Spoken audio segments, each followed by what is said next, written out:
Hello, good evening, and welcome to another edition of Iron Pod, which is proudly brought to you by Goyle Company Limited, West Blue Consulting, Ghana Revenue Authority, also Ghana Ports and Harbours Authority, media partners for this program.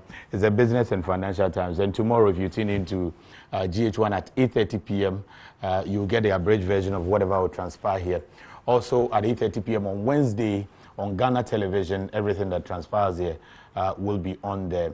And on Ghana Web, you would be reading virtually everything that transpires here as well. Graphic Business on Tuesday edition, you should read a lot more about the maritime industry. Also, the Business and Financial Time on Thursday edition of that paper, you should be reading a lot more about that. Folks, last week we talked a lot about positioning the ports of Ghana and looking into the year 2019, what's been done and how the year 2020 will be looking like with the Ghana Ports and Harbours Authority Director General, Mr. Michael Luguje. He was in the studio and we had a long chat. This week we're going to talk about safety and security within the maritime industry. Because that's basically our trump card as a country. A lot of people say we want to use the port of Ghana because it's secured. Look around the Gulf of Guinea, Nigeria, Lome, everywhere. Pirates here and there. But Ghana, no. So a lot of people like to use that. So we want to take a look at security. The year 2019, what lessons can we learn from there? 2020, what can we also strategize to build on our security as a country when it comes to the maritime industry? And the men are already seated. Today, I'm going to be sandwiched by the security men themselves. Again, on a rather sad note, it's 1 year. Last week we recalled that it's 1 year since we lost one of our own, the then manager for marketing and public relations for the port of Tema, Mrs. Josephine Asante, in a very bizarre circumstance. Some people decided that she doesn't have to leave or live with us in the land of the living, and gruesomely murdered that beautiful soul in a very bizarre incident. So this today, actually, it's not even this week, just today, 1 year Thanksgiving service and memorial service was held in her honor by the families, the staff and colleagues and friends, all at the Tema Community One Olam Church. We're going to take a listen to that, and when we come back, we'll deal with our main subject. But it's important that we remind all of you about this particular incident because it was a sad one. The entire country came on its knees because somebody decided that one beautiful soul should not live again. And we continue to pray that the security people who are working to investigate this matter seriously get us some results, because the families are not too happy. Listening.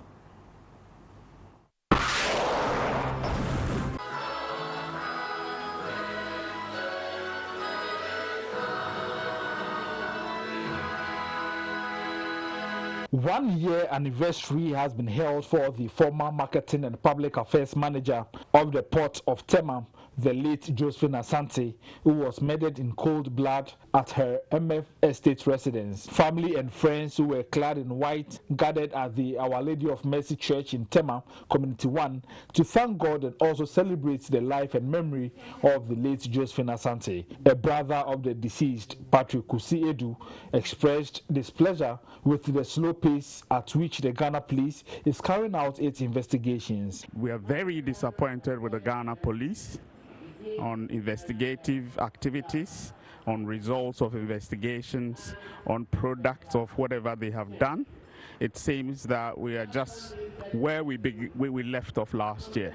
He, however, expressed hope that the police will continue with their investigations so as to arrest whoever was responsible for the criminal act. The materials manager at the port of Tema, who was a colleague to the deceased, also called on the police not to give up the investigations. We are hoping that the police will continue with their investigation and bring us all closure so that we will understand the circumstances of this horrific experience that we had last year.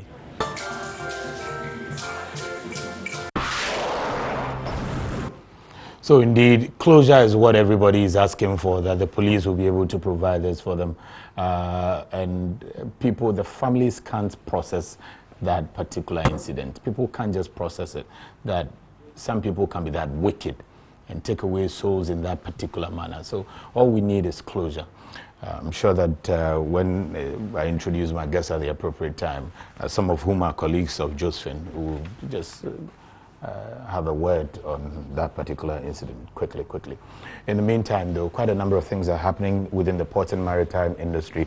In TAKORADI, quite a number of things are happening there. Also, back here in Tema, a number of things are happening within that industry. Let's go take a listen, and then we'll be right back. The port of TAKORADI has chalked another success in its vision to be the dominant oil and gas services hub for the West African sub-region, with Belmet 7, an oil and gas logistics fabrication company based in the port of TAKORADI, delivering 7 suction piles, topside FPSO model, pick and skid, and a hang-off platform. The pick and skid component of the project, which regulates the flow and cleaning of pipelines, is the first ever topside FPSO module that has been wholly manufactured in Ghana. Belmet 7 was subcontracted by Subsea 7, who were originally contracted by Talu to design, fabricate, install and integrate an oil offloading system for Talu in 2018. This was in an effort to rectify the turret bearing failure which affected offloading capacity of FPSO Kwame Nkrumah, a floating production, storage and offloading vessel operating in the Jubilee oil fields of the coast of Ghana. Peter Amubediako, Marketing and Public Affairs Manager of the Port of TAKORADI, said the strategic collaboration with such oil and gas service providers like Belmet 7 go a long way to create the enabling environment for the Port of TAKORADI to fully realize its oil and gas ambitions. It positions TAKORADI to attract more oil and gas companies into our enclave, so that logistically we can cost efficiently support the oil and gas production, not only in Ghana but also the whole of West Africa. So we're moving away from that milestone chalked by the Port of TAKORADI, and the topic for today we're going to look at how we can strengthen Ghana's maritime security, the lessons that we can learn from 2019, and the strategies that we have in the year 2020. And my guest in the studio, Colonel Joseph Punamani, is the Tema Port Security Manager. Colonel, always a pleasure to have you. Thank you very much. And also Naval Captain Kamal Dean Ali, retired doctor, as well Executive Director, Center for Maritime Law and Security, Africa. Doc, also a pleasure to see you. Pleasure to see you, and Happy New Year. Many happy returns, Doctor. And Chief Superintendent Joseph Nchia Bebio is a Commander Marine, Port and Railways Police, Eastern Command, the Tema. Commander, I'm happy you haven't arrested me yet. I owe you a lot. I'm forgiven. It's a year of the year of return was last year, but you have forgiven me all my. Okay, so good to see you, gentlemen. A look at 2019. Quite a number of things happened in 2019 when it comes to security and all of that. And Doc, your center does a lot of assessment when it comes to this area. However, our lenses, the Iron Port, we captured quite a number that we were able to cover. Some goes to the port security manager, some goes to commander's office and all of that. We were able to put few of them together. Let's listen to that. It was compiled by my producer, Solomon Anderson and Lawrence Gazy. When we return, my panel will then have a take on that. Iron Port has kept its watch on security-related events happening within Ghana's territorial waters, as well as that of the country's trading partners. Iron Port took its coverage a notch higher by engaging experts on the field to help players strategize against security threats and improve efficiency. Locally, the issues included some attempts by individuals or syndicates to divert cargo on the blind side of some state security agencies, where the alleged perpetrators were arrested. In the process of transferring the containers from TCT terminal to Atlas, the escort officer did not do his work well, and as to what happened, the containers, instead of going to Atlas disappeared. Sections of the public were reported to indulge in defrauding unsuspecting public under the guise of offering legitimate official services. The most common cases of defrauding have to do with the false claims of selling cars at the port. Many people are duped in that circumstances. People can lure people into the port environment, show them cars thinking that they are it belongs to them and they are selling them. They get the money and they run away. It was also revealed that on the Ghanaian transit corridor, police checkpoints previously eliminated to facilitate trade have been reintroduced, creating discomfort among transit drivers who ply the route. Many of them are there for the same security and safety of your goods and persons that ply the road. The menace of stowaway also gained momentum as many stowaways from neighboring countries were nabbed on seas and disembarked at Ghana's ports. They embark from other ports. Okay, so these people were in Togo. They were in Togo. They were in Togo. Yeah. Because our measures are very harsh. And we make sure that we don't entertain those people. An incident was recorded where the boats of some local fishermen got capsized by storms at sea, but they were successfully rescued by the safety team of the China Harbour Engineering Company on the first occasion and the GPHA rescue team on the second occasion. Also take account of the weather and the climatic condition around which they operate. So when they see that the sea is turbulent and when they see that the wind is not so friendly, they must wait. Dawn operations jointly carried out by the military, Ghana Navy, Tema Regional Police Command, and the Ghana Ports and Harbours Authority Security led to the arrest of some illegal settlers around the port enclave.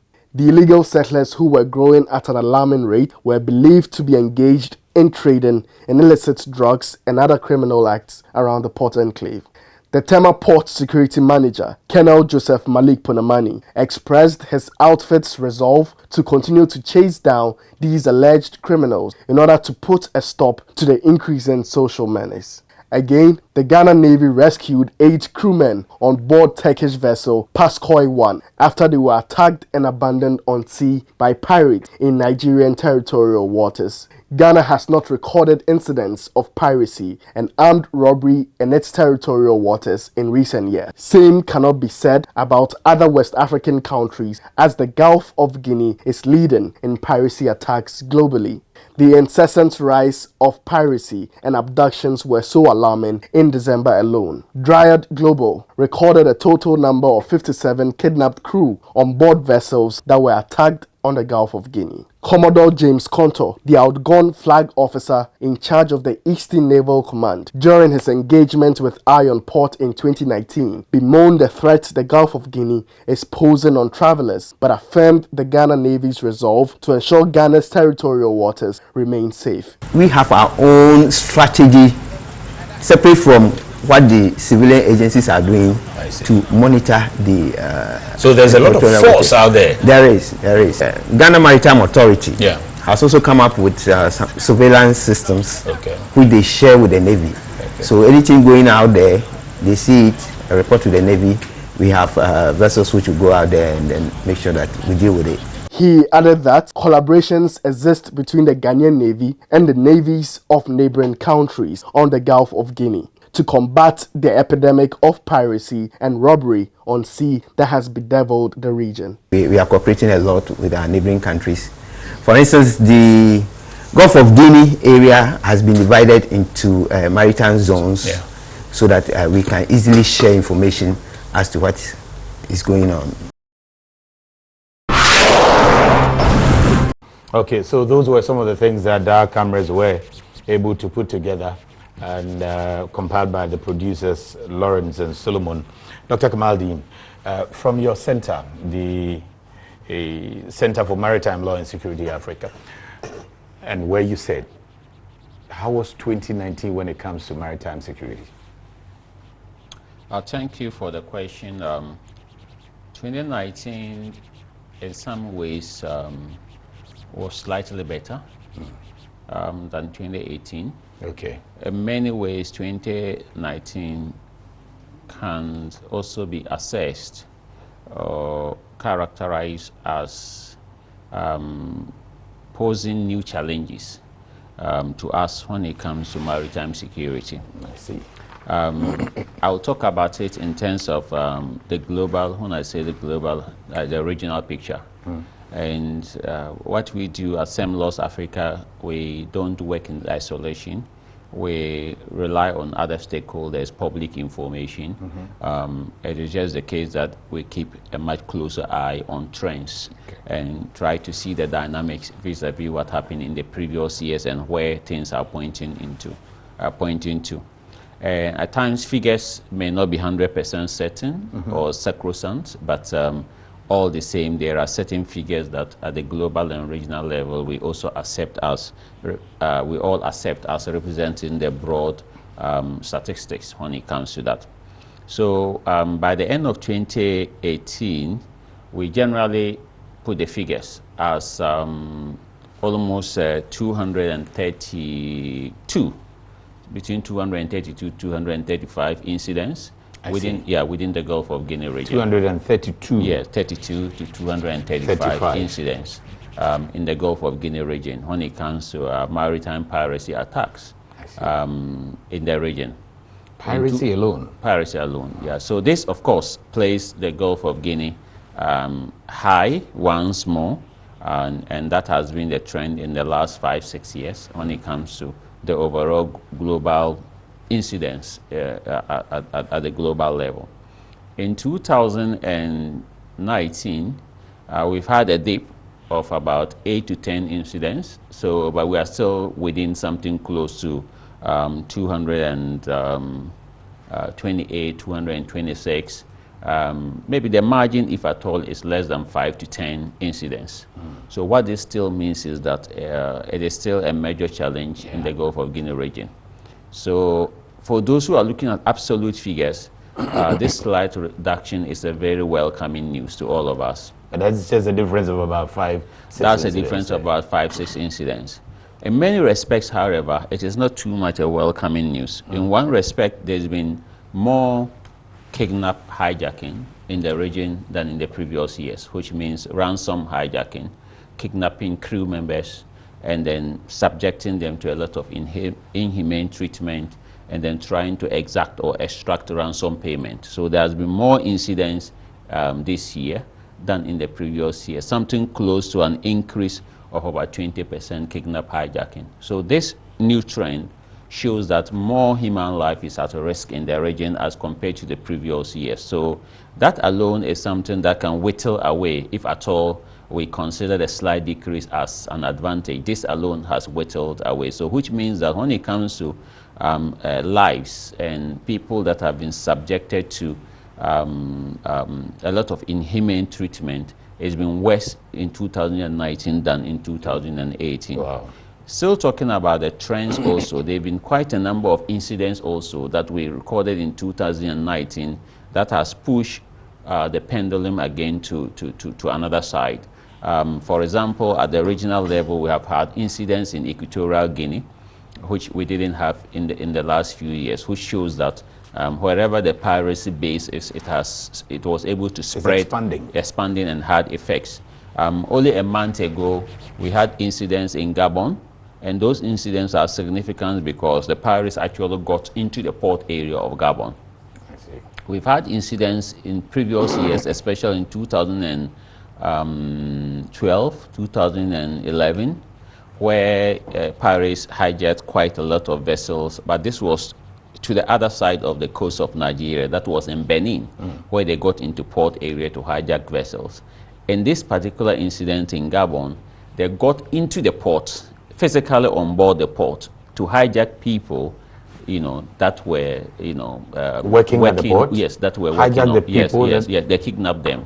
So this is, again, another new trend at all that took place in Gabon, which, again, is a major challenge. Okay, on that one, did they kidnap citizens of Gabon or foreigners? They were all foreigners. Okay. Yeah, they were all foreigners. So they were kidnapped for ransom.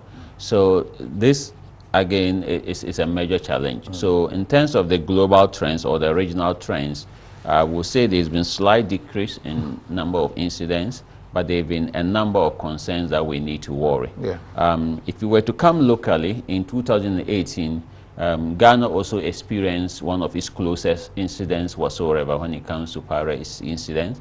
We all remember the Marine 7111 incident. Yeah. Yes, but behind the Marine 711 incident were a number of things that happened within the port areas of Ghana, the Esther, the Constantinos, the Invictus that took place, and where pirates also came very close into the port or anchorage area of Ghana. This has never happened previously also. So for us also as a country, we've had one of our closest concern with piracy incident in 2008. Of course, this happened earlier in the year, somewhere in March, and since then nothing significant has happened, but it is still important to highlight that in 2018, we also had this particular incident that occurred in our waters. Okay. However, for our area, for 2019, we had nothing. Yes, for 2019, we had nothing. Okay. For 2019. That's also worth highlighting. Okay. So with this at the background, I think we set the tone. But Commander, from where you sit as well, because I know that quite a number of times you have brought up some issues of either, in your case, mainly hasn't been piracy, but stowaways and other sea crimes and all of that. If you can highlight for us some of the sea crimes that you witness in your division.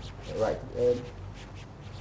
To start off, the 2019 trend of stowaways had been a bit high compared to 2018. I think at least we can record about 9 cases of stowaway in our place, and then, but most of them that comes are not, they don't board the vessel from Ghana ports. Okay.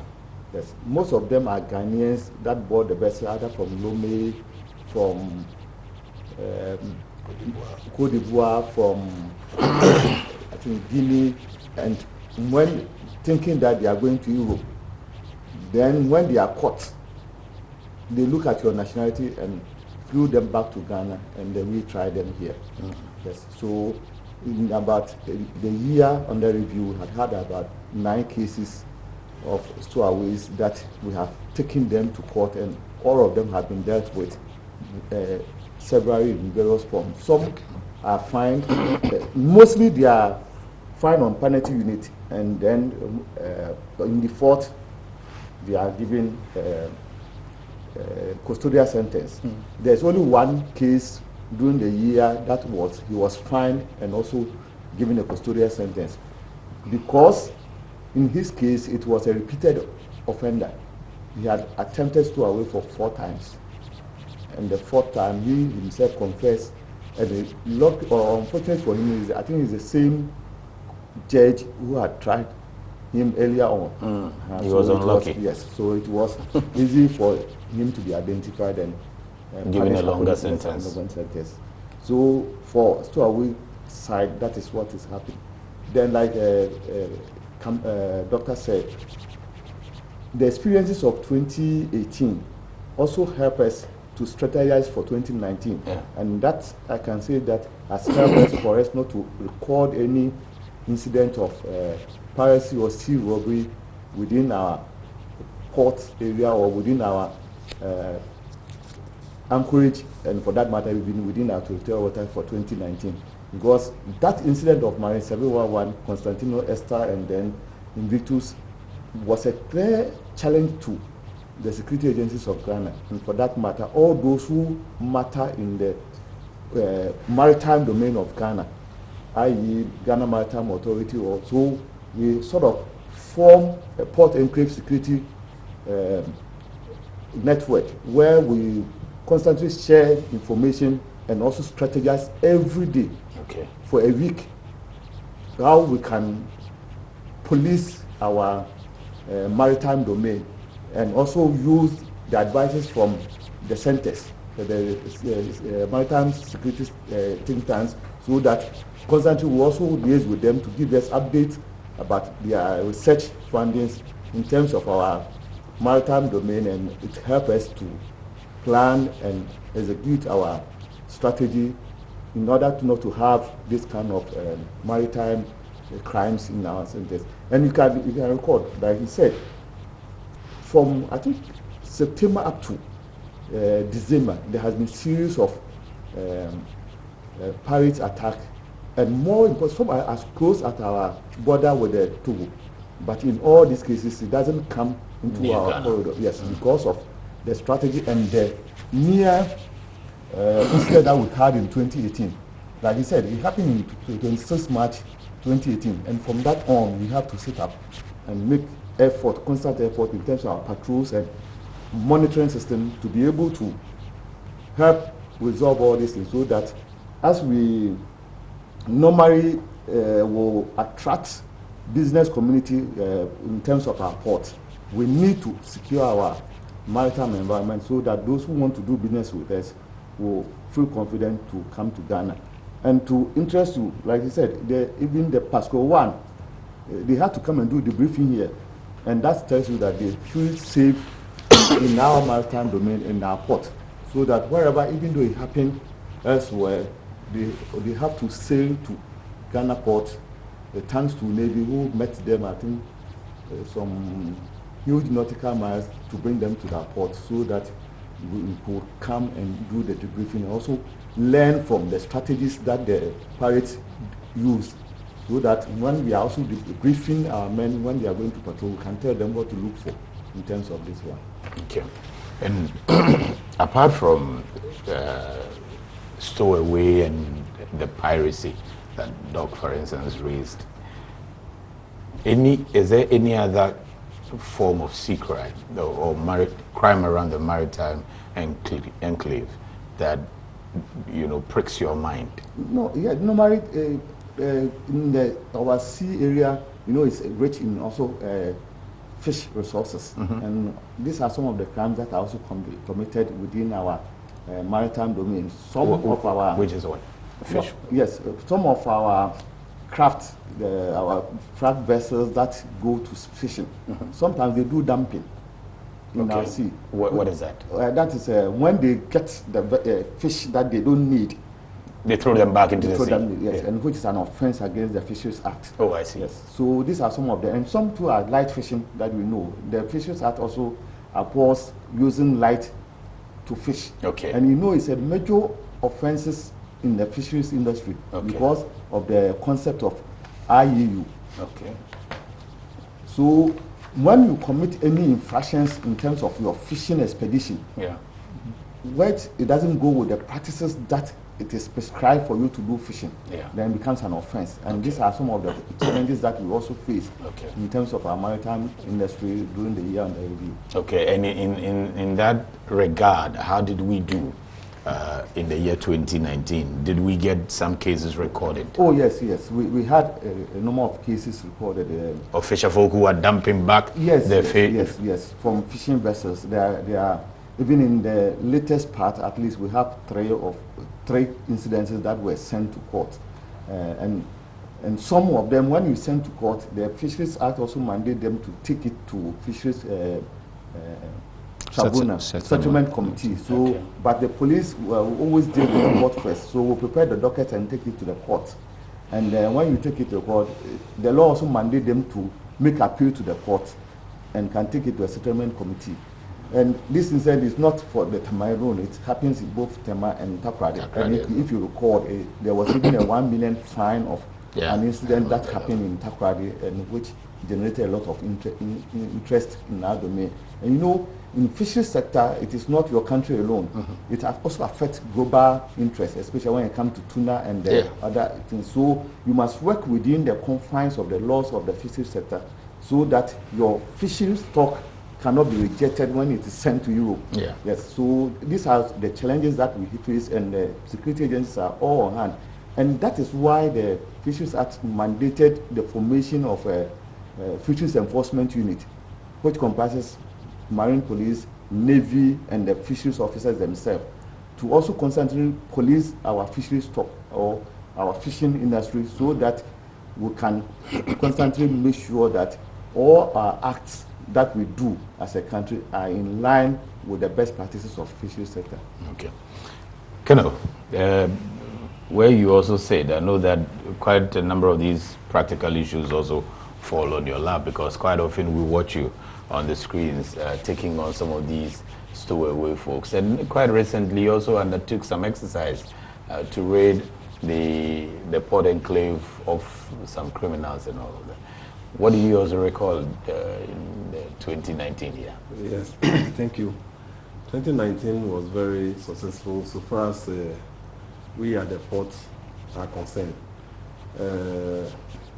All the maritime crimes, major ones, they never occurred in our area. Okay. But we realized that if it comes to piracy, the pirates are on land, they live on land. They interact with the locals on land, then they plan, then they go to sea. So that prompted us to conduct those sweeps around the environment so that we make sure that we clear the criminals out of the place. Because that's where they can plan. When Doctor was mentioning this 711 incident, behind the scenes, I got to talk to the Ghanaian by name Jonathan. He was also captured by the pirates. And it looks like it was business gone bad. What actually happened, what he told me was that he was not captured on our anchorage. They called him and they lured him and took him away. Okay. So by the time they deceived him that they were going to sell illegal oil to him. So by the time they got close and they brought their ships together, then the pirates came from the other vessel and jumped into and just took them. I see. And they seems to know even the captain on the other vessel. I see. So usually they are very informed. Yes. So most of these small illegal businesses that occur can grow up and lead us into this situation. But as a country, Ghana, I would like to just say thank you to the National Security, GMA, the port authorities, the Marine Police, Navy, and all those stakeholders. They have done very, very well. But my worry is that we are doing well. The coastline for the Gulf of Guinea is, let's say, about 6,000 kilometers from Senegal to Angola. So every country needs to play its role effectively so that we can all be safe. But we are safe. But our neighbors are not. It's a problem. And that's dangerous. It's dangerous. So it has been a headache to me personally. And I think they're doing well, but we have to rope in the Air Force for routine maritime heli patrols. Okay. And this one, it will involve cost. So the port authorities, I'm talking about MPS and GPHA, GMA, they should come together and go to Air Force and negotiate so that they conduct regular maritime air patrols over our. This is because when pirates strike and you wait for, let's say, 1 hour, you can never catch up with them. So this is the situation. But for now, 2019 was very good. We didn't record any badness there. We hope to do more than we did, because if we can't complete it, we'll be taken unaware. Okay.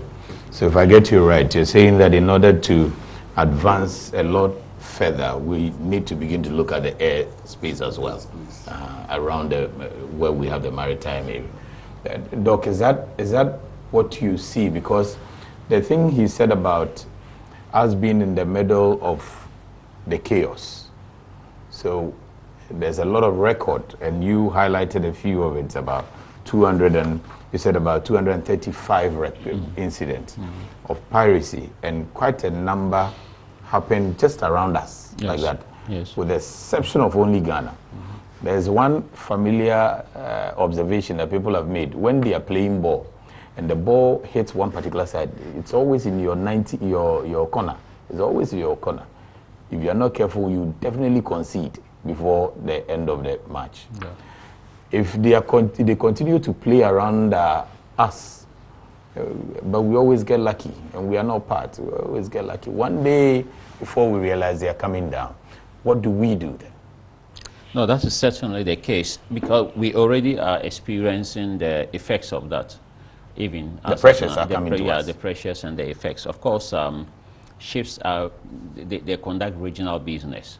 So although we stand out as a safe country and a safe port, we still are facing the consequences of the larger insecurity in the region when it comes to high insurance, when it comes to high freight and everything. We are facing it. Of course, if incidents were to happen directly in our own port, then it will put us on another pedestal. And I agree with you that we have to do a lot to prevent that from happening. It seems to me that the security agencies and the various institutions are doing a lot of work, doing a lot of coordination. Where we need to do much more is assets, and that is part of what Colonel Punamani alluded to. We have to increase our maritime assets and our maritime presence. It's not good. It's not good, and let me say that with all the emphasis that it deserves. It's not good when it comes to the number of active platforms that we have that will have to be at sea, that will have to conduct patrol, that will have to undertake interdiction from the Navy side, from the Marine Police side, and from supporting assets such as the Maritime Air Patrol. So we need to put in a lot more investment into this area. I still insist that the long-term solution to all this problem is that we must have a maritime security fund. I see. We must have a maritime security fund. We must just accept it that it is not possible to depend on government to look into the budget of, the government of Ghana and be able to yearly support the long-term funding and the long-term tooling or retooling of the security agencies, especially the Navy. Those assets are very expensive assets. And it's not something that in the face of competing demands of social services, of health, education, and other things that you can spend money for. But just as we have the road fund and we have other funds, we must accept it as a fact that we should have a maritime security fund, a fund that will draw in money from the various sources from which we raise money, from port charges, from oil and gas, from services that we provide. Let's put something together, build a fund, and from that fund you can be able to tool and operationalize the Navy and the other security agencies. Well, even when you have the assets will have to have operational costs to operate. Yeah. And you cannot you just have to imagine what it takes to conduct a 78 or an 84-hour patrol. It's a lot of money. Yeah. And unless you have a constant source where you can look into and draw money for such patrols, you cannot depend on allocation from government sources to do that. That is why we created funds for certain specific things in our nation, because we have recognized that those things are critical, and yet you cannot depend on the general budget to fund those things. So we must do that in the maritime industry. We need to rake in something from port activities, from fisheries, from oil and gas, and put something in the maritime security fund so that we can fund both the assets and the operational cost of policing our maritime domain. Unless we did that, we will definitely not be able to have long-term, if you want, guarantee that we can continue to provide for our own security. Because I wouldn't say, for example, that if we were to have a situation where we are specifically targeted so much by the pirates in this sub-region with the type of speedboats that they have, that we may necessarily be able to coordinate. But as he mentioned, if you lose an hour, or actually Colonel Punamani also mentioned that if we lose an hour or even 30 minutes, you may not be able to catch up. They will overtake you. So we need this asset retooling to be able to have long-term guarantee of our maritime security. And how do you see this funds managed? Because somebody would also argue that there's already maritime security money is being taken, security money is being taken by yes, the Maritime Authority, for instance. Yes, so, how different should this funding that you're talking about? So part of that has to go to that fund. For now, it is something that is taken by the Ghana Maritime Authority. Maybe they render the account to the government. I don't know how their internal structures are, but part of what they take for maritime security has to go to the fund. Part of what port charges take, a small percentage of it has to go to that fund. Oil, you know, how do you call it? The oil industry as well, the agencies within there. Yes, it has to go to the fund, so that these monies are then kept purposely for executing and ensuring security. That's so you are saying that these the agencies should come together and there should be an inter-agency fund that's set somewhere, where all of them donate into, or they drop some amount into, and then when they have to apply it to any security arrangement, that can be they can use it to look for access for the Marine Police, look for access for the Navy, and also to be able to say that, okay, from a planned program, we make such an allocation for patrols every year, you know, so every month. Every month, this is what we allocate for patrols. Of course, then we can get something to supplement that from government sources.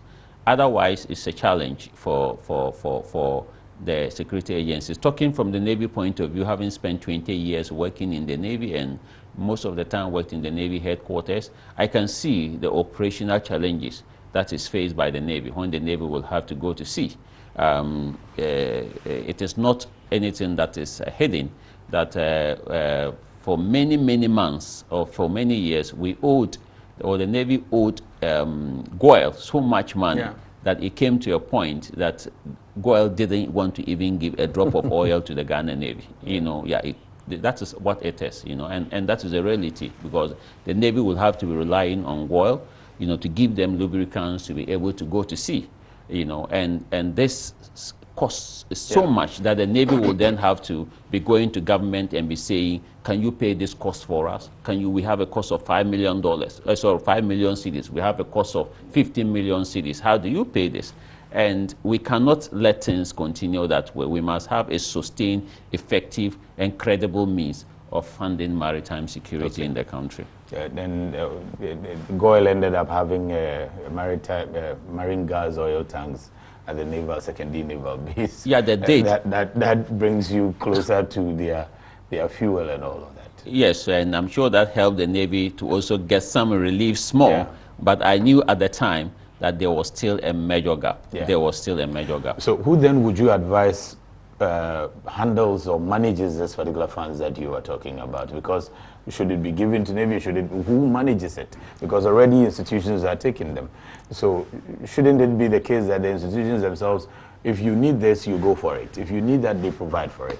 Or there should be one body that would manage that fund? Oh, that fund will almost be like most of the other institutional funds, like road fund and those ones. You know, it is managed at the government ministry level, but of course the Minister of Finance or the Minister of Finance knows that this fund is for this particular purpose, and Parliament has mandated the fund for that purpose. So you cannot use the fund for any other things except for that purpose. But it is not one that is to be managed by any of the institutions or MDA. It's a national fund, and it's supposed to be managed at the level of the Ministry of Finance, but it is allocated and targeted for a certain purpose, and that is what it should be. Talking about assets and the need to tool or retool the agencies who combat some of these crimes, maritime related, how resourced is your outfit to deal with some of these things that has been able to contain Ghana at this, to the extent that we have at this moment? Yes, GPHA has invested a lot into the assets as a port.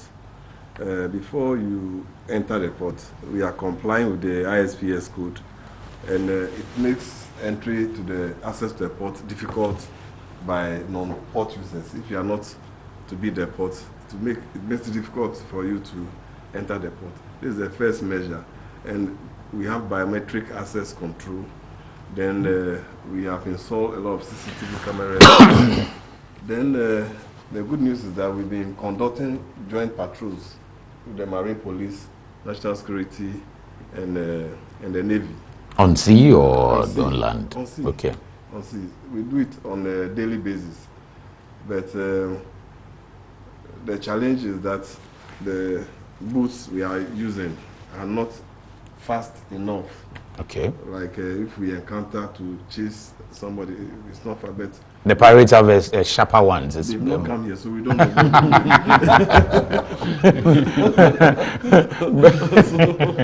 But what signals have you been picking? Sorry.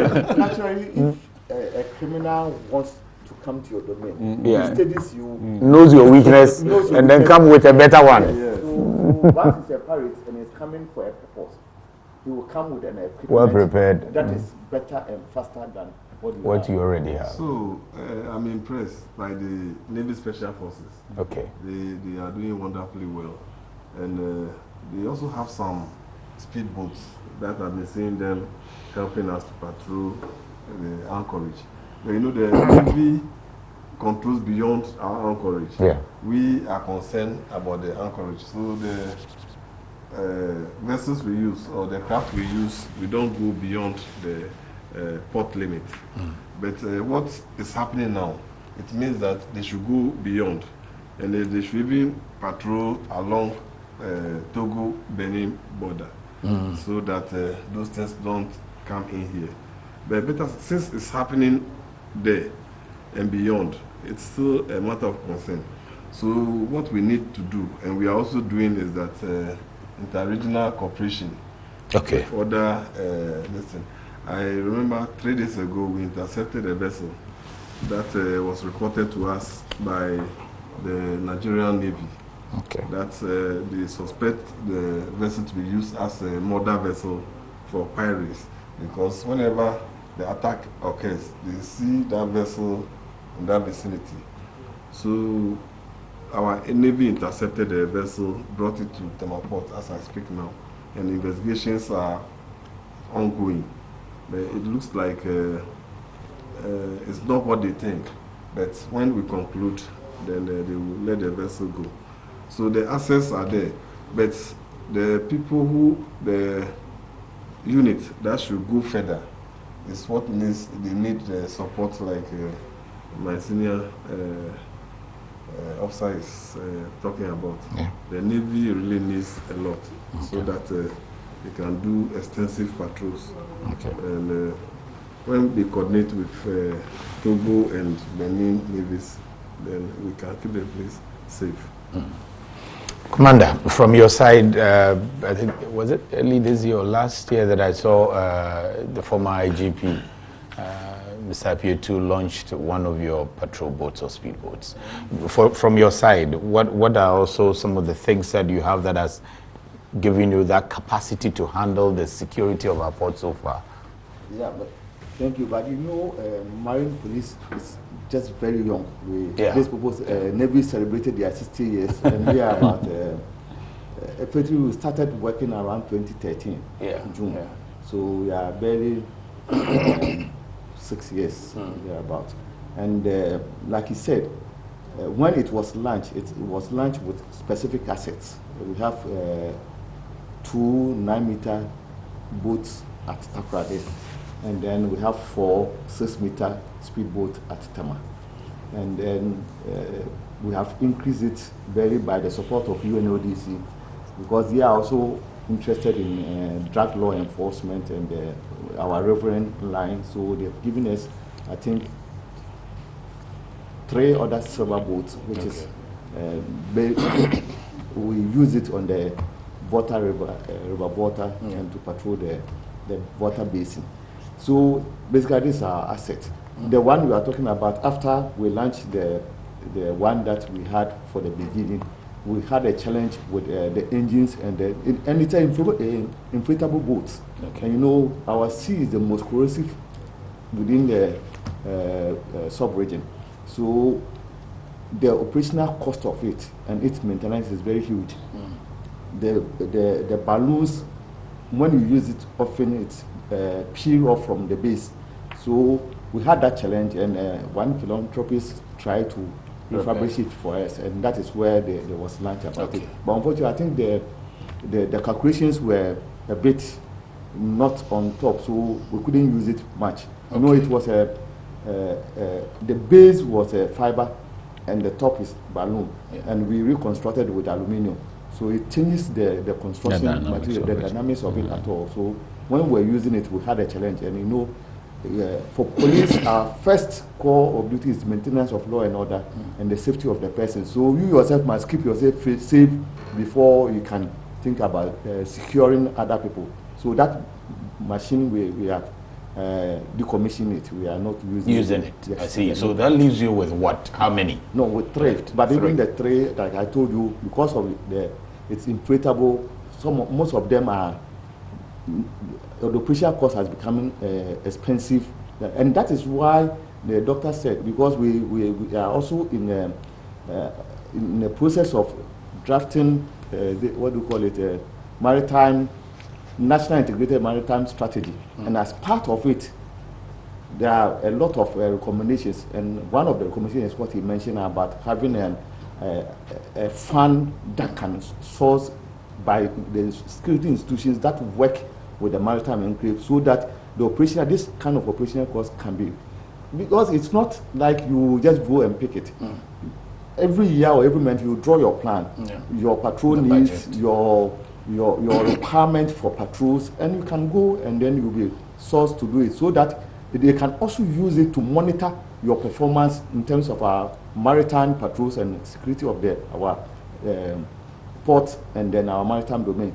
And like I said, there are also multinational maritime coordination center, and that one spans from our zone F, from Ghana up to I think Sierra Leone and then Niger, and all these things can be worked well to police our maritime domain when we have a fund, because they are supposed to pool resources together and monitor. And since it was inaugurated about 2 years ago, it has been a source of information for those of us in maritime enclave, marine police, navy, because they are multinational. They communicate with all agencies, all the zones within the Gulf of Guinea, and give us constant update about what is happening within the maritime. What he said about the vessel that was informed by is coming from the multinational coordination center. They give us the information, Navy will act on it, and all the security agents are into it, trying to get information and see, verify whether indeed they are part of the issues. Okay. First, when it happened in 2018, you know, the doctor said, he mentioned Esther and all those things. These are some of the things that goes around when it comes to pirating. When you trace when you are investigating, you could see that, like you said, behind the scene, you say it's business gone bad. But look at the vessels involved: Constantino, Esther, Invictus, and then the 711. And don't forget that prior to 2018, I think 2015, the Invictus and another vessel has involved in similar issues. Situation. And that is how come we're able to get the identity of the captain, and for us police to use it for Interpol to be. So currently it is not that we are still working with the Interpol to get Nigeria to let us have the identity of the captain. But at least we have his picture and all those things. So coordination in terms of maritime policing, and also assets in terms of patrolling or policing our maritime domain is the key. Okay. If you don't have assets, if you don't have resources to work on it, then you better not start. Because like he said, even though they have a bigger craft, even though they have a bigger assets, they still have a challenge in terms of its operational cost. Then look at us. Police, yes, we in policing is territorial intended, so we can work up to our Ghana territorial authority. But like the assets that I mentioned, if you want to go to our territorial end, which is 12 nautical miles, and using 4 6-meter boats, you can imagine where do you place the fuel to even what do you call it, to be able to move to. Then it means we are going with about 2 boats. One carry the people who are going to perform the work, and the other one carry your resources, so that in case you have a challenge, that one will be a backup for you. Okay. So we really, really need an improvement in assets level to be able to function efficiently. Okay. Meanwhile, we are always in collaboration with the Navy. When it comes to debriefing and all those things, and when we have a challenge and there's a clear information, the Navy pick us on board. We go together. As they are doing their aspect, we are also doing our investigative aspect. And that is why it makes it also effective when we come to FUE, because the Navy provide the platform, the Marine Police are on hand to do the investigation, and the fisheries officers are there to identify the infractions. Okay. When we return from the break, I would want us to look at why the Gulf of Guinea has become so attractive to these pirates. What's the trick?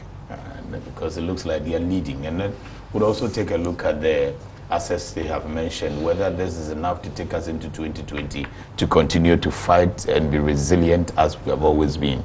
Because security is our trump card and we need to protect it. We'll return right after the break. Here's innovation from Goyle that takes you further. New Gold Super Synthetic 5W20 and 5W30 lubes have been expertly crafted with the latest in liquid engineering technology, highly advanced for modern engines, prolongs oil change intervals, save you fuel, clean, protect and enhance engine performance. The way engines work has become complex, and Goyle has innovated to stay ahead. Expertly crafted lubricants that work excellently with all petrol and diesel engines of today. New Goyle Super Synthetic 5W20 and 5W30 lubes. Innovation that takes you further. Goyle. Good energy. Dear valued client, the Ghana Trade Hub mobile app is now live to make it easy to track your consignment and know the estimated duty payable for both general goods and used vehicles. We are pleased to inform you that the Ghana Trade Hub mobile app is available for download on Google Play Store for Android users and the App Store for Apple users. This is the best opportunity for all importers and exporters to know the duty payable on every good under transaction. You can reach the team for inquiries and support by calling +233 242 435 663. Send an email to support@ghanastradinghub.com. To remain updated, kindly follow progress on the following platforms: www.facebook.com/Ghana Trade Hub, www.twitter.com/Ghana Trade Hub, and ghlinkedin.com/in/Ghana Trade Hub. Importers and exporters can download the official Ghana single window mobile app, which allows you to track your consignment conveniently and also allows you to obtain your estimated duty for general goods and used vehicles. Please spread the message to everyone importing or exporting. The Ghana Trading Hub mobile app is now live. Download and never be cheated. This is powered by the Smart Ports Project under the auspices of the Government of Ghana and the Ghana Revenue Authority. Smart Port, improving Ghana's ease of doing business. Electricity, pay your taxes. Our taxes, our future. Because you see, without our taxes, we wouldn't have good roads, good schools, better hospitals, street lights, and other very important social amenities. When we pay our taxes, we give our children free and quality education. Talga, my money too small. Why should I pay my tax? Look, small. Salifo, it doesn't matter how small or big your business or income is. You still have to pay your taxes. The little taxes from each and every one of us, when put together, could give your community clean water or that deprived school with tables and chairs. Please pay your taxes. It is your responsibility. It is your civic duty. It is the law. Not that we are. Welcome back, the guest to the studio, Colonel Joseph Malik Bunamani, Tema Port Security Manager, Naval Captain Kamaldeen Ali, retired Doctor, Executive Director, Center for Maritime Law and Security Africa, Chief Superintendent Joseph Entry Abibio, Commander Marine Ports and Railways Police Eastern Command, Tema. Colonel, I was wondering why almost every now and then, in particular in our international news, there's always one piracy attack or hijack somewhere within the Gulf of Guinea. What's the attraction? Well, simple put, I also thought of this, and I realized that is the oil oil business.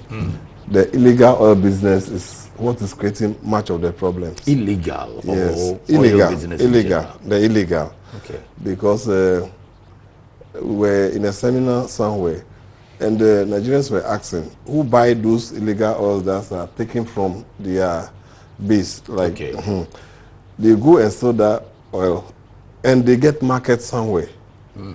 You understand? And because of the mafia in that industry, some of them attack themselves to spoil others' business. For instance, you know that this man is prospering in that business. Then you go and lay in wait to also take advantage. But is it only oil vessels that are attacked? Because quite often commercial vessels and all of that are attacked. Yes. You see, it started with the oil business, and when people are becoming desperate for money, then they spread elsewhere. For instance, the 711 started with oil business. Ship to shore. Then along the line, they got attractive personnel persons that they can use them and get ransom. You see, so there were this what's the nationality? Koreans. So they picked them. I think they had to pay a huge ransom to get their people relieved. So they started from oil business, then it started leading to something else that they are getting quick money. But I think security on the land, unemployment issues and all those things should be addressed. And everybody should be concerned. If you are living in a community and foreigners are there, you don't know what they are doing and they are living good, at least let the police know. So that, but the illegal oil business is what is actually creating the problems. Dr. Kamaldeen, I will let you pick on that, but let me just announce quickly though that you can join the conversation. 055 901 9177 is the WhatsApp line. 055 901 9177. You can send us a WhatsApp at the appropriate time. I will announce the number that you can call to join it. Dr. Kamaldeen, from where you sit also, what is the attraction to the area? No, there are confluence of factors, and one of them, or a number of them, are what Colonel Punamani have actually highlighted. You know, there is the illicit economy that exists, and that illicit economy operates largely around oil business. And once there is that illicit economy, then one illegal activity breeds the other. So first of all, there's constant illegal oil that is available in the sub-region. This mostly will come from oil that is imported and supposed to come into countries, and that is diverted. And for that matter, it becomes illegal oil, and that becomes a booty. For example, if we were people in government circles who have diverted or connived in diverting a quantity of oil, and that is worth 10 million, but we just want 2 million to be okay. So between 10 million and 8 million is a lot of illegal money that is supposed to be made. And this will generate a lot of illegal activity, and then you see the sentence. This was very high in 2015. When I was working at the Navy headquarters, that the Navy was being called all the time by people that are dealing in oil business. Somebody have hijacked our oil vessel. So I started, thinking broadly, and we started thinking broadly, and we realized that this wasn't really piracy incident. These were cases of illegal oil, and people wanted to make business out of it. So it is possible that A wants to buy the oil at, say, $3 million. Along the line, they got C that is willing to pay $3.2 million. So they give it to C. Meanwhile, A had already planned to buy the oil. So A will then report to national security or the Navy that somebody have stolen their oil. So this is where the illegal activity or illicit activity comes into being. But there is general instability in our region. And because of the instability, as much as there is crime on land, there will be crime at sea. Because as Colonel Punamani mentioned in the beginning, these are people who live on land. And if you can commit crime on land and get less amount of money, than going to commit the same crime at sea and may get the same or more amount of money. Your services are available. So there's crime available generally in the region, and this crime also extends into the maritime domain. For example, in the Marine 711 incident, it is reported that the people exacted close to about, say, $1 million in ransom. $1 million what? $1 million in ransom. Finally, even the Ghanaians that were released, learned some $20,000 or so was paid. So that is quite a lot of money. How much robbery will you do on land and look at the risk to make that money? Then there is a political economy of crime that also exists in the Niger Delta and the Nigerian enclave. We cannot always run away from it. That enclave continues to still be the highest supplier of piracy incidents in the region. So as long as Niger Delta still remains unstable and ungovernable, then there is an area that you have people that have got the skill, have got the ability to conduct crime, and also have a way of evading being interdicted by security forces in Nigeria. And for that matter, their crime will spread across the larger Gulf of Guinea region. Of course, there are always complicity when it comes to each country, but you cannot run away from the fact that there is that high level of criminal supply or piracy supply out of the Niger Delta region for the larger Gulf of Guinea. Yeah, maybe that point, because the part of the oil, the fact that we got oil, if you take Ghana, for instance, we started commercial quantities just in 2010, and it hasn't been long. Apart from Nigeria that has been doing this oil business for quite a long time. But aside that, if you take the UAE, for instance, that's very oil rich. And we have Jebel Ali port, we have the Halifa port, and all of them around there, but we don't hear these things coming from there. So the bit about the political economy that leaves people unemployed and leaves a lot of young people who are looking for money in a very quicker and desperate to go any extent, is probably the area to look at. And if that's the area, how do we deal with it? No, it is very significant. So it shows that our approaches to maritime security will definitely be sea-based, but we have to also look at it that unless we address some of the sea-based, the sea-land continuum must be addressed and address many of the factors. And that is why some of the actions and activities that Colonel Pononama and the Port Authority and Port Security engaged in last year were significant, because you have to start by making sure that you flush the port area of these criminals. But that again is another temporary measure. Of course, some of the much more enduring solutions lie beyond him and beyond the Port Authority, but we have to address some of those concerns. What should be those? So yeah, some of those concerns of creating employment, giving opportunities to the youth, you know, raising people's standard of living, and then making sure that as a country we never really have this, if you want, fracture that will exist in our country where crime will be something that is consolidated. Because of the fracture in the Niger Delta region, more or less it has provided an unending difficult situation for Nigeria. Let's be honest. Nigeria itself as a country is struggling with the situation in the Niger Delta region, and that is what is also expanding and causing a lot of mayhem in there. So at this point in time, we are better because some of these enduring factors don't exist in our region, but we need to do something more to make sure that we don't have a long-lasting fractures in our community that will be the breeding ground for criminal activities and instability. Commander, some time back there was a particular group of people that you arrested, and one of them had an internet cafe operator with him.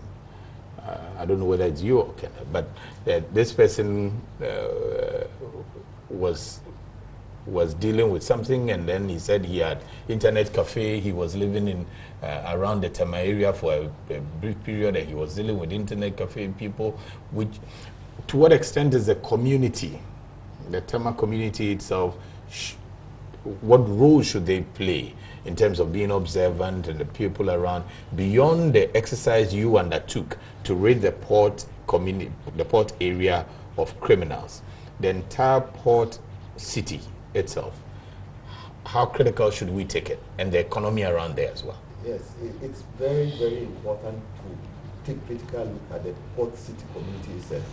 If you go back to the construction of the Tema itself, you know, when the port was created, those who were supposed to work within the port, so to speak, as a specialized people, were given this community 1, 2, 3, 4, 5, and they built the community for them. So it was a structured community for the people who work with the Mankwazi and all those things. Yeah. But another community also came up, which were the people who will be doing manual job, and that community were not fashioned out. It came out as a lot of people coming to do manual job, and that is where we had the shaman and all other places.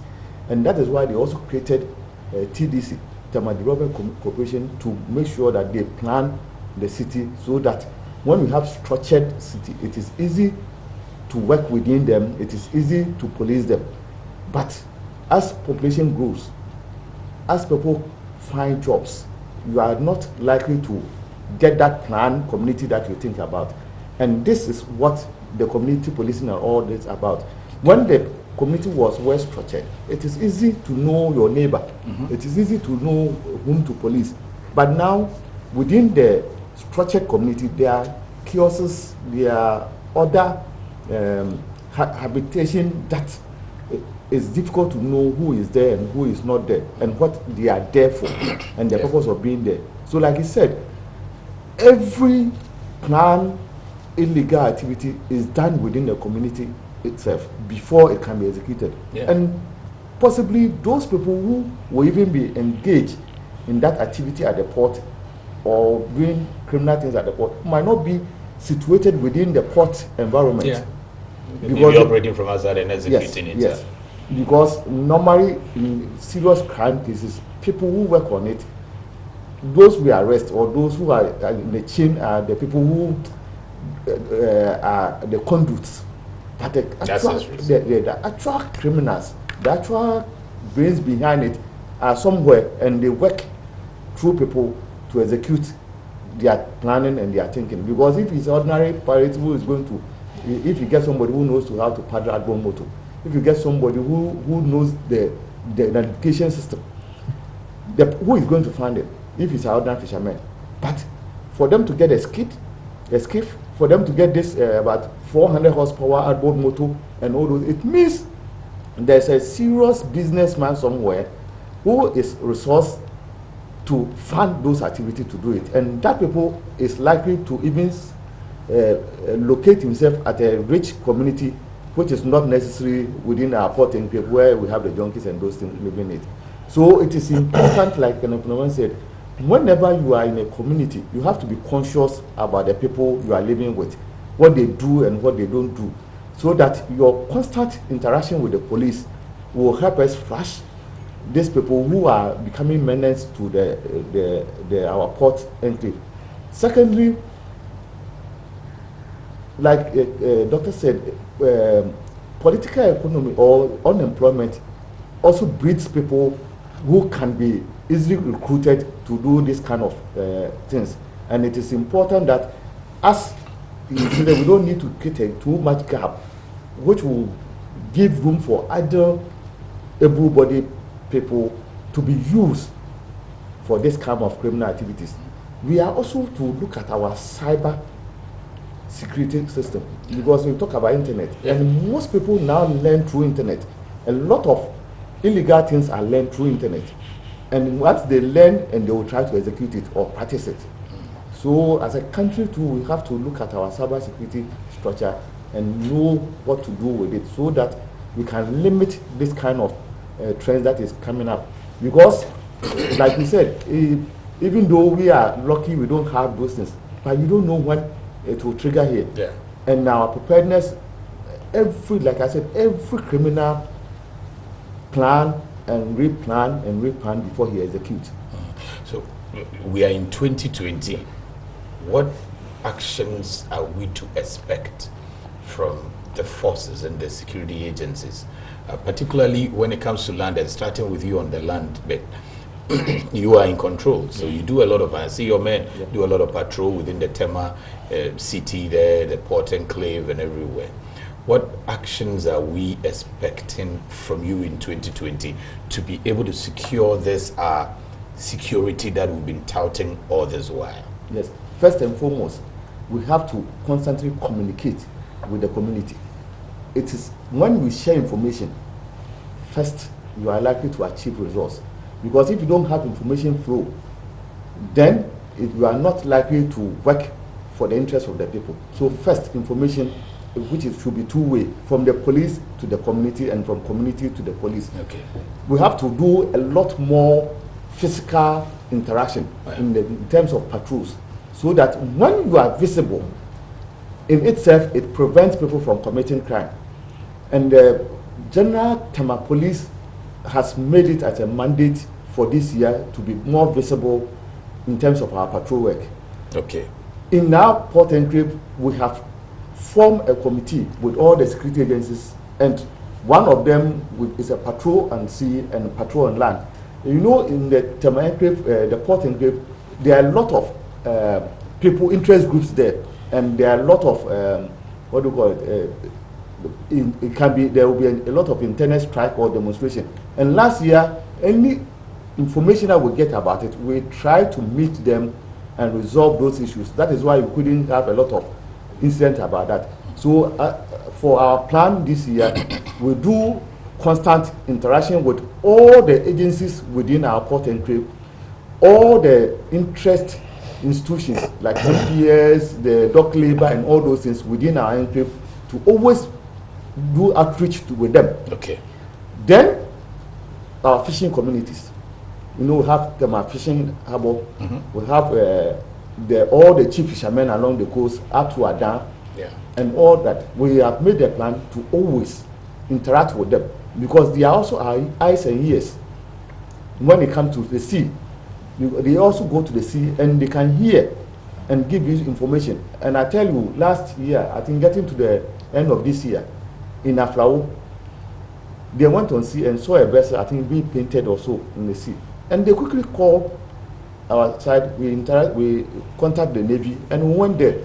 And we saw the difficulty the vessels had. I think they were having a challenge with the engine, and they couldn't come. Okay. So the Navy has to, we have to police and monitor them and see that really what they said is what they are doing, and they are not there on the funny issues. So if you do more community interaction with the people, you are likely to resolve most of these security challenges that we are likely to face. And in terms of retooling and assets building and all of that, what are we to expect in 2020? Yes, in fact, it started a way last year. The police administration are on hand to retool marine police to work effectively. And I hope it's coming fast though, because like Doc said, no, it will not come. It will not come fast. Yeah. Doc, I saw Doc's facial expression. He doesn't believe. I think that we are all agreeing that this is something that is needed. If we don't do it, our safety as a country is in trouble. But that is why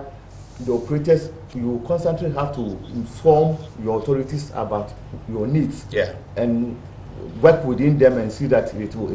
But I know there were a process of increasing our equipment level for the betterment of this year. Okay, the doc will have his take on that soon, but I will before then I'll go to Kenna. But Delara says I should ask you what strategy you have as far as engaging media as well is concerned, because you talked about engaging the community folks. So what about media? Because according to her, your engagement with the media hasn't been that solid in the past. Yes, thank you. I think they are also our mouthpiece. So we'll work with our... and this is from Graphic, the Daily Graphic. Yes, I know that. So, yes, we'll work with our Public Affairs Department to get them on board with us, so that we will be able to also speak to them, and they will carry the message about our strategies for the year, so that together we will be able to prevent crimes within our enclave. Okay, so this one from Jeffrey Butcher says, excellent panel, great discussion. We could also consider low cost and easy to use long-range surveillance drones to tackle piracy and illegalities at sea, as well as cargo smuggling and pilferage within the port. Jeffrey from Jeffrey Butcher. Yeah, but in this case, all the security agencies within the port enclave have surveillance equipment that we are talking about the physical asset, but we also have surveillance equipment in all our operation centers.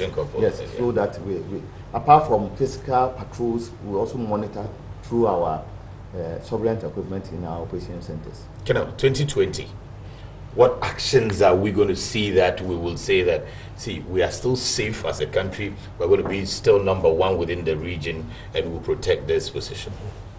In fact, I don't like talking about KPIs, but this is one of our KPI, that the port will be safe through the period. And they have provided all that is required for us to work. So it's just to work. Oh, they have provided? Yes, I'm sure they have. Who has provided? I'm talking about myself around the port. The port. So who has provided? The Port Authority has given us what? Everything that you need. Well, they can't give us. They can't give us everything, but what they've given us is enough. But what I require is they should support the sister agencies, like the Navy, and which they are doing, and they want to engage the Navy so that whatever support they will give them. But you're okay. You're fighting for the others. I'm okay within my, because they work together. They go further. Okay. You see, when we are okay, and beyond us a little, things are not well, it still will not be well with us. Yeah. So those who go further need more resources. Okay. If it comes to us to manage the port security, we are doing our best, and we will increase our activities to make sure that the port enclave is very safe. And we've been doing this with, we've been attending meetings to synchronize and share information. It has gone well. One thing that I want to talk about the port is, you know, within the port, most importers complain that when their items get to the port, they are pilfered, or they steal them. The gentleman talked about that too. Which I want to advise the importers to track their containers, because if a container is cleared from the port, we have finished our job. Agents, at times we intercept some, they will go away from the port, then they go and open the containers and start taking things, then they send a bad instructions or information that, oh, these things were not there, these things were not there. But meanwhile, the port has done its work very well. So if you look at the beach, the beach road, of late I used to, when they open those containers, they can't do the vanning there. Immediately you leave the port, let the importer get his container whole. But you get to a point there, so these items has to go here. So in the process, most of the items are stolen. Okay, so you're advising that the importers should track. They should show interest from the point of exit to when it gets to them, so that these allegations will not go on. But and also, go ahead. And talking about this thing too, then you see these people who swindle people. Come and tell you, this is my car. The general impression that cars are cheaper at the port and all those, it's not true. So because cars are cheap, people can easily be swindled. You just, somebody comes to you and says, I have this car, point the car to you. It happened the other time, and the personality involved was even surprising that I don't want to mention. So what I said was that upon all the mathematics you read in the university, upon all the physics, upon all these things, you allow this dropouts to cheat you. Because they said this is a car they were selling. Then he offered to pay for the car.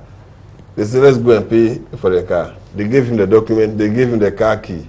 But he forgot that the criminals had a spare key. So at the point of payment, he said, oh, okay, just go and bring this document and come. They gave him his car key, go and bring. He go to the car has been moved. Comes back to the point they were to pay, they are also gone. We have to contact Marine Police and they are still on this. So for the port, everybody should show interest. Okay. If you have your things there and you are clearing it, don't depend. I'm not accusing clearing agents, but some of them are not. They can't be relied upon, and so you. No, but I think it is even a fact that it's only the importer who is also allowed the opportunity, access to the port to be with the clearing agent during the clearing process. Yeah. So or a representative of the importer. Yes. So if you have that asset or that opportunity, why do you negate on that? Because you have used a lot of money to import your destiny. You have paid fleets, you have paid all the duties. So at this critical time that you need to take delivery of your goods, show interest. Doctor, I will let you take on this one. What to do in 2020 that can position the men who are still in force to be able to secure this country, and not just that, also support the neighboring countries in combating some of these sea crimes that we're witnessing. I'm going to announce the phone lines, and you can from now join the conversation if you want. I've seen quite a number of you calling the WhatsApp line. That's WhatsApp line is just for WhatsApp. It's 055-901-9177, just for WhatsApp. And the phone in number that you can call 020-552-8353, 020-552-8353. So this one, WhatsApp says, hello, professionals of Iron Port. I am an avid viewer of your program, and I'm the CEO and owner of Friction Antidote Limited.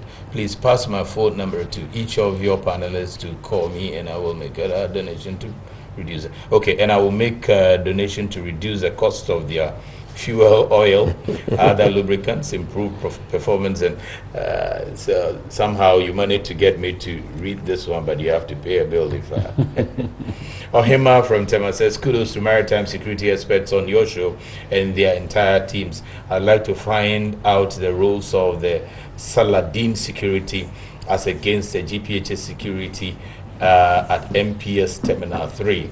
Are they performing the same functions? If not, what are their specific roles and functions? Do you know about them? Yeah, I know about them. Who are they and what's the difference? They are security engaged by the MPS. And actually, they are doing a great work. You see, the MPS is part of Temaport. The MPS is part of Temaport. And it's supposed to be fenced. And the GPHS security takes control of the whole outer perimeter. But the Saladin security are to be security within. But the engineering work didn't permit that. So the GPHS security is there to ensure that we go by, observe all the port facilities, port security, things don't go bad. We check on all those who go inside. The Saladin security are for MPS. So they are supposed to be a second line. Like if you pass the GPHS security, then you go to Saladin because the terminal is for MPS. So the Saladin security are doing well for MPS. But we, as a GPHA, the authority. The authority security also yes, have to be there. So we have to. So it's a double security kind of. Yes, so it's working well. So okay. It's not. There's no duplication of roles and things like that. GPHA is not paying them, and they are not also paying us. Okay. But we are ensuring that our port is safe. Okay, Doctor, 2020. Yeah, 2020, we'll have to work harder to make sure that our port environment and our maritime security environment is altogether very safe. One of your text messages came from Jeffrey Boche. I know him, a very young and dynamic guy, doing quite some work in the maritime industry, and he's proposing drones as an additional layer to our maritime security architecture, and I think that is a useful one. The truth of the matter is what I mentioned, and that is core to our future security, that we need to make sure that we support, equipped, and tool the agencies very well. It is always the case that you hear words like there are processes, there are plans, and you hear this word if the IGP or somebody is to speak, and you hear these words if the Navy commander or any of the flag officer commanding is to speak. Once we are in uniform, we speak with decorum. You know, you never want to make your boss look bad. So yeah, so but the truth of the matter is that those agencies need much support, much more than where we are now. In terms of the regional profile, we are not that good. Okay. Many other countries, Ghana. Many other countries are better equipped than we are in the region. In terms of the caliber and the quality of men and women that we have to do work in the area of maritime security and their integrity is much better. The regional profile? Yeah, the regional profile is much better. Much better, you see. But the resources, we are not that good. Okay. So we have to make sure that we actually resource our men and women and our institutions to do the work that they are supposed to do very well. And we shouldn't just, yes, the agencies can never fight that battle and win it. It's never going to be the case. It's never going to be the case that the Navy or the police, the IGP will come out and say that we are not equipped. It's never going to be the case. You will never hear that. Okay. You will never hear it. But we must begin to talk about it. We must begin to discuss it. The agencies of Port Authority, Ghana Maritime Authority should not see the Navy, the Marine Police as if these are people we are helping. We are helping them to do their work. We should begin to look at it and say that we are partners in doing this work together. How do we plan in terms of our budget and in terms of our monies to do the work together? So the dialogue should change and they should look at it that way. Okay. We need to do much more capacity building internally. The good thing is that a lot of partners, whether it's from the Norwegians, the Dutch, the UNODC, have been supporting a lot of capacity building in this country. But we ourselves don't spend our own resources to build our capacity. And when that happens, we will not have a good layer security because they do it the way they want to do it, not necessarily bad, but that is of priority to them. And so what they can afford. Yeah, and what they can afford, what becomes of the gap. So we need to do a lot of work. Okay. And as he mentioned, we are working, or the country is working on what they call the National Integrated Maritime Strategy. This should now present the blueprint when it comes to our maritime vision. These names, which is the National Integrated Maritime Strategy, will have to find a space in our policy dialogue so that we centralize it, and from the names we can draw all the arms and limbs and everything in our maritime, if you want, our maritime profile, and put everything together well for 2020 and beyond. Okay, yeah, I'll come to that. I mean, for beyond, I am happy about that, but for 2020, which is more or less immediate, which is already now. Yeah, we are in 2020. It's now. Sometimes I shudder to believe in the blueprint because I hear it quite often. Blueprint there, blueprint here, blueprint. But it becomes a document that implementation becomes the problem. Masaudi is calling us from Tamale, right? Hello? Hello. Hello, Masao. Yes, you calling from Tamale. Tema. Hello. Okay, go ahead. Tema, yeah. Please go ahead with your question. Yeah, I want to ask a question in connection with the new port. Okay, go ahead. I've been to the place before. Apart from the MPS securities and the GPH securities and other, apart from the MPS securities and the GPH securities, it's like in the whole port you don't see any of the Marine Police there. So I want to know why the Marine Police are not performing within the port or maybe around the area there. Okay, so you want to see uniformed police officers walking around the ports? Is that the question? No, I mean the MPS. In MPS? Yeah. Okay. Okay, so that question is well noted. Probably Commander will take that. But this one says, I commend your panel. Can they highlight on how they will coordinate and collaborate their strategies together as institutions? Every agency seems to has its own strategy, but how can they all coordinate? This is coming from one Kwejo from Zotikpo in the Volta region. Commander, the gentleman wants to see the presence of marine police officers. Yeah, but marine police officers are there. MPS? Yes, the MPS. We are there both on land and at sea. So we do patrols. We are involved even during their startup till now. We do patrols in the seaside. Okay. Yes. So we are there, and we also on land. But I don't know what he meant by, but we are there. We are the place. Okay. Because the port is part of our duty. Because if you know, our title is Marine, Port, and Railways. Okay. So we are there. Obin Asare is on the line. Hello, Obin. Yes, hello. Yeah, please, I would like to know whether Iran and America uprising or have an impact on Ghana maritime sector, and if yes, what plans has the government has put in place so that it will not, so that should in case of anything, it will not affect the country. Okay, Doc, that probably will go to Iraq and America issues, whether it has any implication on maritime. And then Kennel, I think, said would want to bite on that as well. And then you talk about, Kennel, so maybe start with you. I'll talk about whether you have that coordination among intersecurity agencies. Yes, we have. In terms of strategies, because he says... Yeah, because we meet regularly and we exchange ideas and we plan together. All the operations we do, at times I think I bother him, but all the time he comes to me and I go to him. Okay. And not them alone. National Security, Navy, we have... so you share your strategies together? And I want to even add MUSEC. MUSEC has also been very instrumental in this, so everything is on course, so you shouldn't bother. Recently, I think Thursday or so, all the security people, together with the interested parties within the port and grave, we were at the meeting discussing SOPs for stowaway.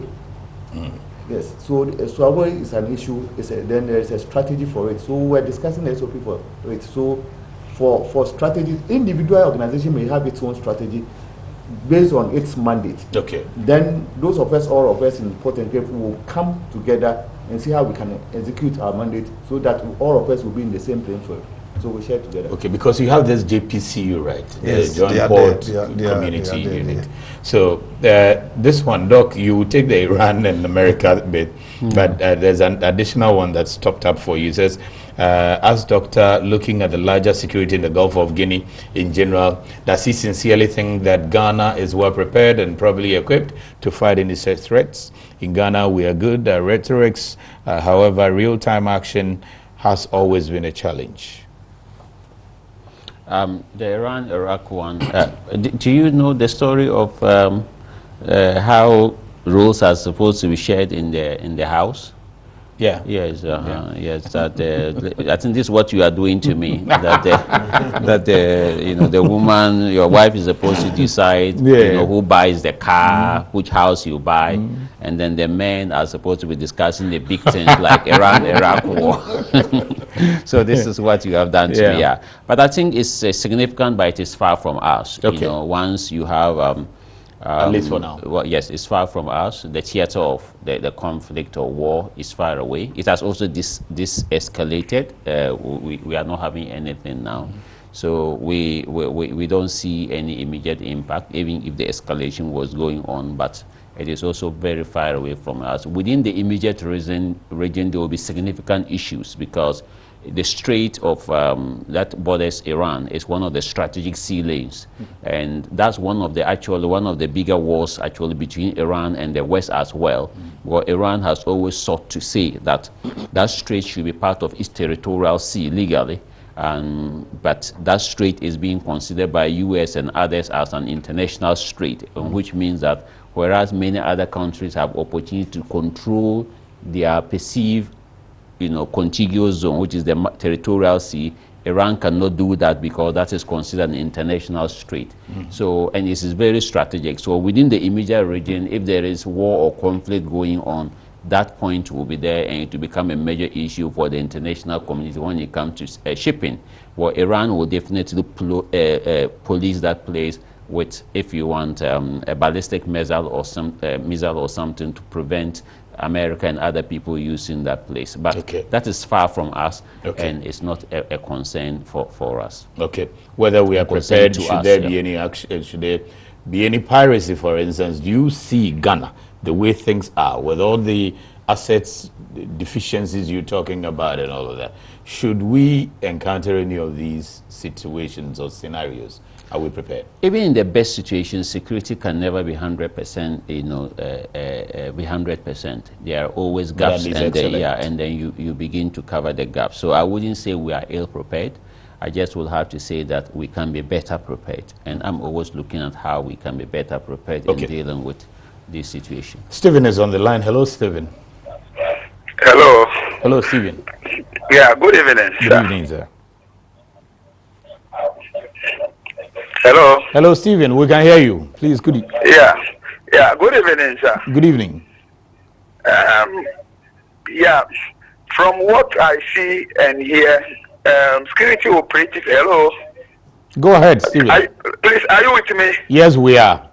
I'm saying that security operatives within the port are doing very, very well. I am from Tema Newtown. Okay. And in terms of numbers, Newtown is dominated by fishermen. Last year, fishermen organized a press conference to actually commend security operatives for doing very well. Because the way they've been monitoring people who are involved in illegal activities at sea, in fact, they feel safe now, and they are very, very happy. When people are doing well, you have to commend them. I want to commend Kenneth Punamani and Commander Ababio and all the other stakeholders for living up to expectations. Thank you very much. Thank you, my brother. So that's some thumbs up for you, gentlemen. But I still come back to the community again, Commander, because accessories are important when it comes to crime. And you alluded earlier that there could be those accessories who are sponsoring some of these activities.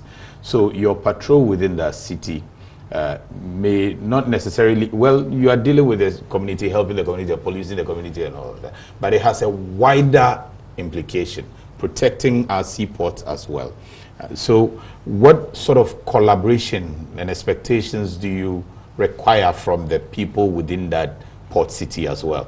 This gentleman just called from Tema Newtown, which is quite close to the port. And in fact, the port, that's where the port is. They're all in Tema East.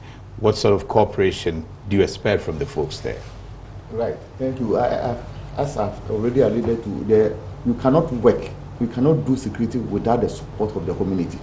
And you get the support of the community when you demonstrated good faith to them.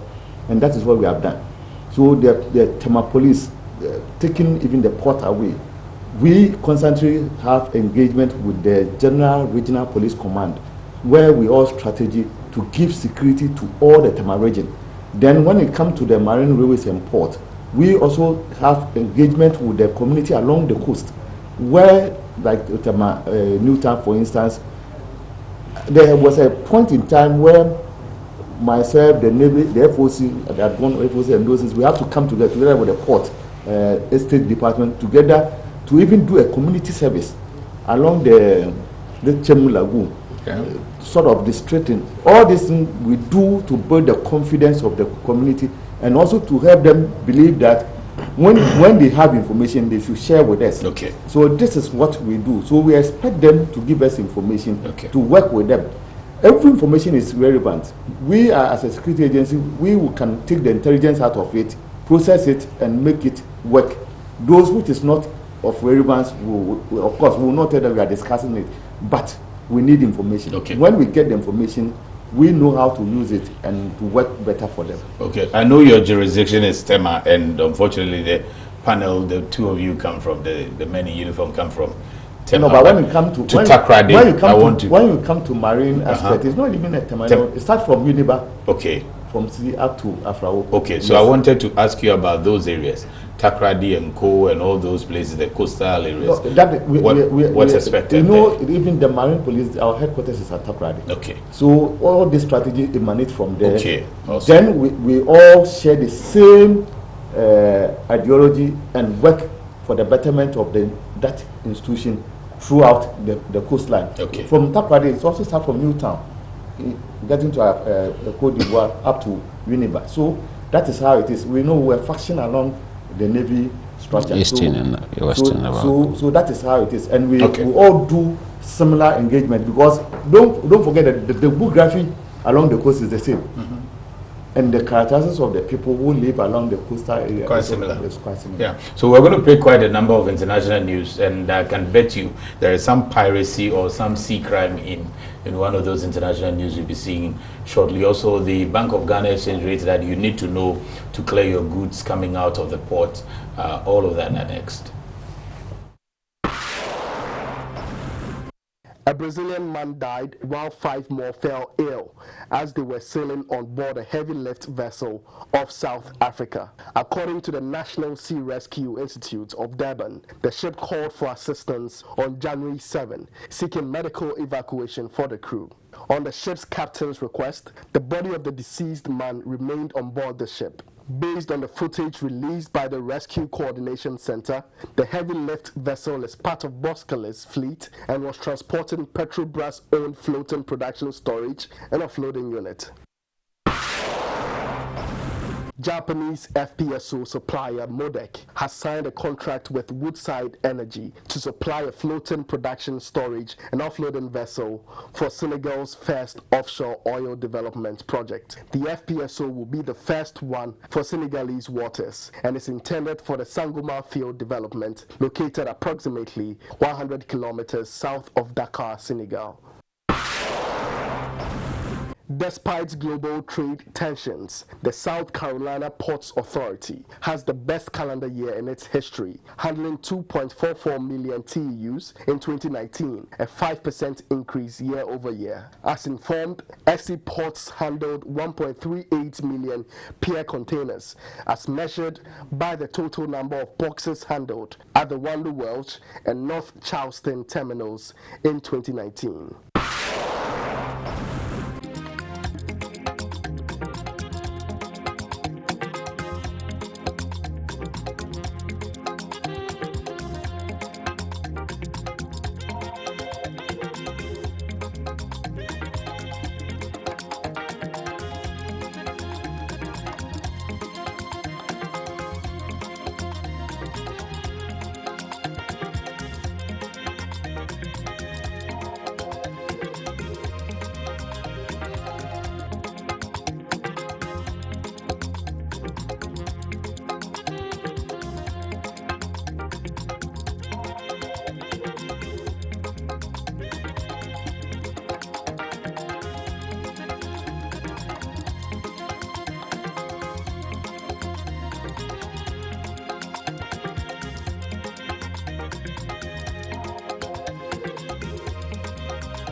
Okay, so we're wrapping up the program with last statements from the panel and a message that came in for you, Commander. This one says, we heard of incidents of fishermen disappearing at sea.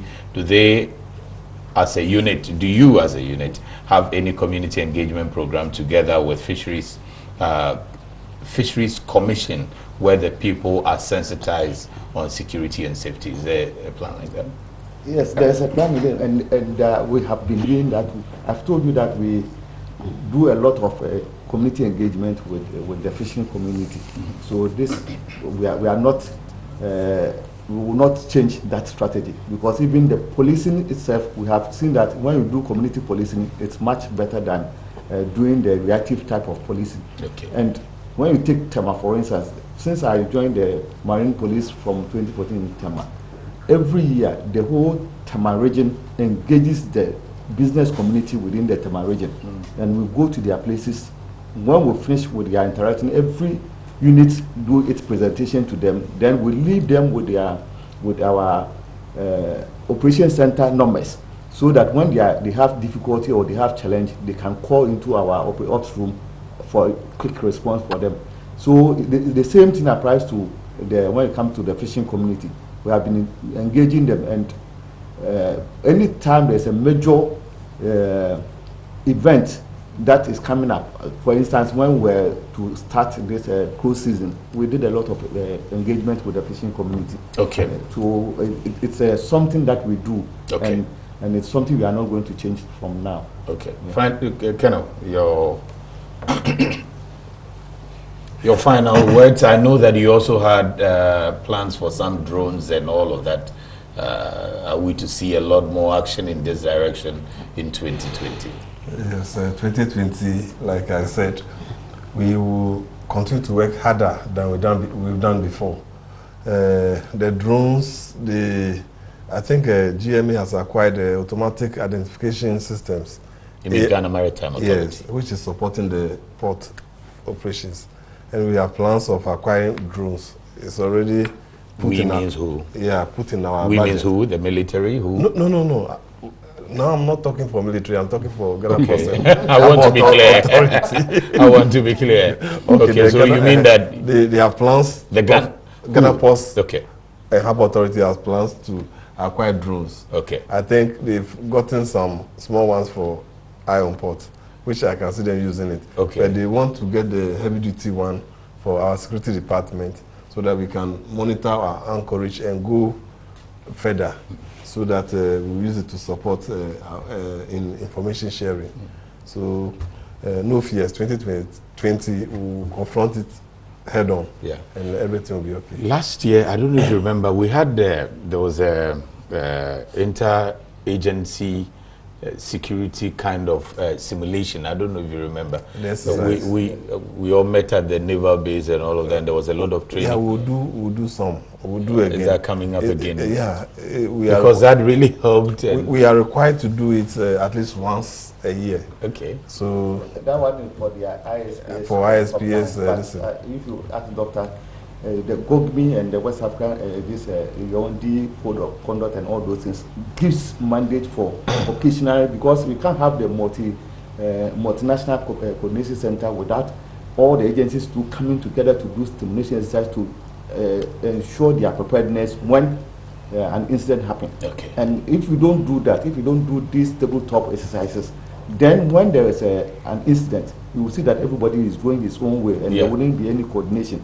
So last year we did it in order to have that kind of coordination when an incident happened, and I think that is going to be an annual event, so that this year we'll do it. And with the center, I think they were much involved in that, and GOGMI, so I'm sure this year too there will be such occasion to do tabletop exercise. Doctor, I'm ending on you on final hopes for 2020, and what sort of actions do you expect?